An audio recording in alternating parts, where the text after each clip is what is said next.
ଆପଣଙ୍କର ଯୋଉମାନେ ପାର୍ଟିର ଏଜେଣ୍ଟ ବସିଛନ୍ତି ଇଲେକ୍ସନ ନିୟମ ଅନୁସାରେ ଧରନ୍ତୁ ମୁଁ ବିଜୁ ଜନତା ଦଳ ସଦସ୍ୟ ବିଜୁ ଜନତା ଦଳ ତରଫରୁ ପ୍ରତାପ କେଶରୀ ଦେବ ବସିଛନ୍ତି ଆମର ପାର୍ଟି ଏଜେଣ୍ଟ ହେଇକି ଆମେ ଭୋଟ ଦେଇ ସାରିଲା ପରେ ତାଙ୍କୁ ଦେଖେଇକି ତାପରେ ବାକ୍ସରେ ଗଳେଇବୁ। ତେଣୁକରି କୋଉ ମାନେ କ୍ରସ୍ ଭୋଟିଂ କରିଛନ୍ତି ସେଇଟା ସେମାନେ ରିପୋର୍ଟ କରିବେ ପାର୍ଟି ପ୍ରେସିଡେଣ୍ଟକୁ। ତେଣୁ ଆପଣମାନେ ଗଣମାଧ୍ୟମରେ ବହୁତ କଥା ଚର୍ଚ୍ଚା କରୁଛନ୍ତି ସେଟା ସେମାନେ ଆସି କହିଲା ପରେ ସ୍ପଷ୍ଟ ହେଇଯିବ। ଶୁଣନ୍ତୁ ସବୁ କଥା ସମସ୍ତଙ୍କୁ ଜଣା ଅଛି। ଭୋଟ ଦେଇକି ଆସିଲା ପରେ କିଏ ଦେଲା ନଦେଲା ସେ ଜଣା ପଡ଼ିଯାଉଛି। ତେଣୁ ଯେତେବେଳେ ଭୋଟ ଚାଲିଛି ସେଇ ସମ୍ପର୍କରେ ମୁଁ ଏଭଳି ଗୋଟେ ଖୋଲା ମତାମତ ଦେବା ଠିକ ହବନି, କିନ୍ତୁ ଏଇଟା ସମସ୍ତଙ୍କୁ ଜଣା ପଡ଼ିଯାଉଛି। ଆପତ୍ତି ଉଠେଇଥିଲେ ବୋଲି ଆମେ ଶୁଣୁଛୁ। ସବୁ କଥା ଜଣା ପଡ଼ିଯାଉଛି। ଆପଣ ତାକୁ କହିସାରିଲେଣି ଟିଭି ମାଧ୍ୟମରେ। ଆପଣ ଯାହା କହିଛନ୍ତି ଅଙ୍କ ବିଗିଡ଼ିବ ନାହିଁ। ଆପଣଙ୍କୁ କହିଦେଉଛି ଆମର ଯେତେ ଯାଇଛନ୍ତି ଭୋଟ ଦେବାକୁ ଯୋଉମାନେ ଆମ କନଫରେନ୍ସରେ ବସିଛନ୍ତି 100ରୁ 107% ଯାହା ଆମ ଦଳ ନିଷ୍ପତ୍ତି କରିଛି ସେଇ ଅନୁସାରେ ଭୋଟ ଦଉଛି। ପିସି ସଭାପତି କଣ କହିଛନ୍ତି କୋଉଠି କି ନାଇଁ ଗଣମାଧ୍ୟମରେ କହିଲେଣି କି ସେ ତ ଏଜେଣ୍ଟ ହେଇକି ବସିଛନ୍ତି ଭିତରେ। ସେ ବାହାରକୁ ଆସିଲେ ପ୍ରକାଶ କରିବେ ତାଙ୍କ ଦଳରେ କିଏ ଭୋଟ ଦେଲେ ନଦେଲେ। ଆମେ ଭୋଟ ଦେବାକୁ ଯାଉଛୁ ଯୋଉଠି ଏକାଠି ବସିବା କଥା ବସିଛୁ। ଭୋଟ ଦେଇ ସାରିଲା ପରେ ପୁଣି ଏକାଠି ଆସିକି ବସିଛୁ। ବିଶ୍ୱାସ 100%। ଆପଣ ଗୋଟେ ସାହିତ୍ୟିକ ପ୍ରଶ୍ନ ପଚାରନ୍ତୁ। ମୁଁ ତ କହୁଛି ବିଶ୍ୱାସ 100%, ପୁଣି ମାନେ ଗମ୍ଭୀରତା। ଆଜ୍ଞା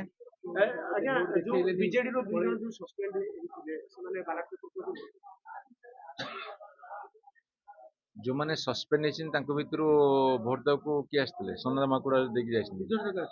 ଅରବିନ୍ଦ ଦେଇ ସାରିଲେଣି ଆସିକି ଭୋଟ ଦେଇ ସାରିଲେଣି। କାହିଁକି ସେ ଉପରେ ଭୋଟିଂ ଚାଲିଛି ତ 54 ରୁମରେ ଆମେ ସବୁ ତଳେ ବସିଛୁ। ହଁ ଆମେ ଯେତେବେଳେ ଭୋଟ ଦେବାକୁ ଯାଉଥିଲୁ ମାନ୍ୟବର ନବୀନ ପଟ୍ଟନାୟକ ସାଥିରେ ଫାଷ୍ଟ ଗ୍ରୁପ, ସେତେବେଳେ ଚକ୍ରମଣି କହଁର ଭୋଟ ଦେବାକୁ ଲାଇନରେ ଛିଡା ହେଇଥିଲେ।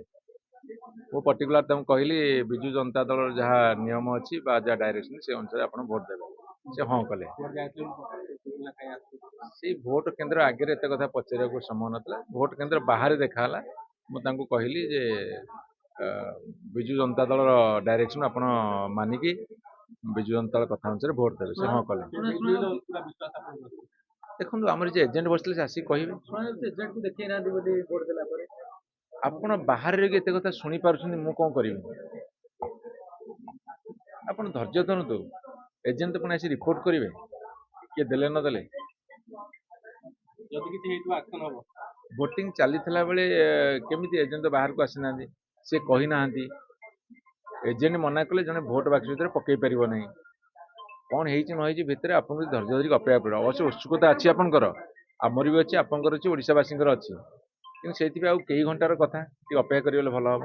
ଆମର ଉପାସନାଙ୍କର ଯୋଉ ବ୍ରହ୍ମଗିରି ଏମଏଲଏଙ୍କର ଭୋଟଟା ତାଙ୍କର ଗୋଟେ ବାଲାଟରେ କଣ ସେ ଭୁଲ ଭାଲ କଲେ, ତାଙ୍କୁ ସେକେଣ୍ଡ ବାଲାଟ କାହିଁକି ଦିଆଗଲା ଆମ ଦଳ ତରଫରୁ ସେଟାକୁ ଗୋଟେ କମ୍ପ୍ଲେନ ଲେଖିକି ଦିଆଯାଇଛି ଏବଂ ତାକୁ ସେ ପ୍ରୋସିଡିଂରେ ରଖୁଛନ୍ତି ଏବଂ ତାକୁ ବିଚାରକୁ ନେବେ ବୋଲି ଆମକୁ ପ୍ରତିଶ୍ରୁତି ଦେଲା ପରେ ପୁଣି ଭୋଟିଂ ହେଲା। କିନ୍ତୁ ସେତେବେଳେ ଭୋଟିଂ ବହୁତ ସମୟ ବନ୍ଦ ରହିଲା ବୋଲି ମୁଁ ଜାଣିଛି।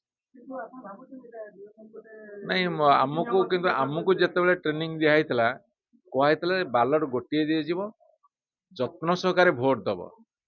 ଯଦି ଆମକୁ ଟ୍ରେନିଂ ଏ କଥା ଦିଆଯାଇଥିଲା ତାହେଲେ ସେମାନଙ୍କୁ ମଧ୍ୟ ତାଙ୍କ ଦଳ କହିଥାଇପାରେ କି ନ କହିଥାଇପାରେ ଭଗବାନଙ୍କୁ ଜଣା।